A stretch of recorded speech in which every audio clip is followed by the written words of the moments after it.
NBC's Sam Brock, one-on-one with President-elect Trump's border czar, and a look at how immigration policy and enforcement could soon change nationwide.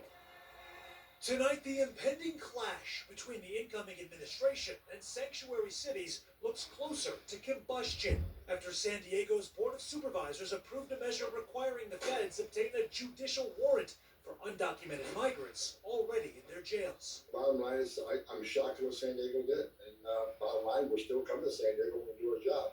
Look, it's more difficult, but we're still doing it. Thomas Homan is President-elect Trump's border czar and the former director of ICE. You see San Diego's recent actions as having no legal muster, and you're just going to move right through that?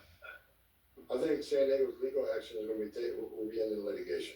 It's the latest salvo in a showdown over immigration policy that also affects cities like San Francisco, Chicago, and New York. It's unfathomable to hear that the incoming administration wants to devastate over 28 million American families in this country who live in mixed status households. Murad Awauda is president of the New York Immigration Coalition. He's also concerned that Trump's controversial family detention policy may be back on the table. You need to understand, it's not in we say detention, but it's not in a jail setting. This is actually an open air campus, a family type facility that is open air, right? So we're not talking about razor wire and a penal institution, things like that, to have child care, to have education programs. There is no such thing as a soft detention site. There's no humane way of detaining children in prisons, because that's what it ends up becoming, even if it's a tent structure.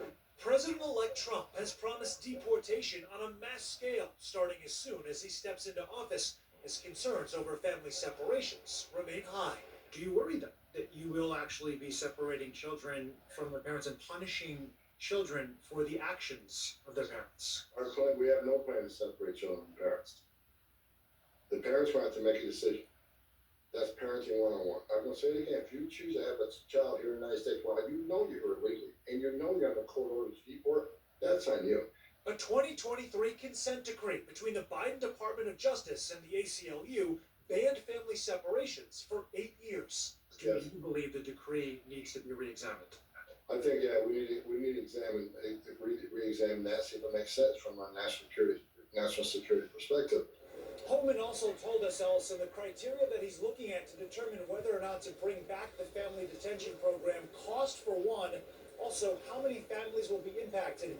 He couldn't say whether it would just be the 3 facilities shuttered under the Biden administration or if it could be more. Ellison, back to you.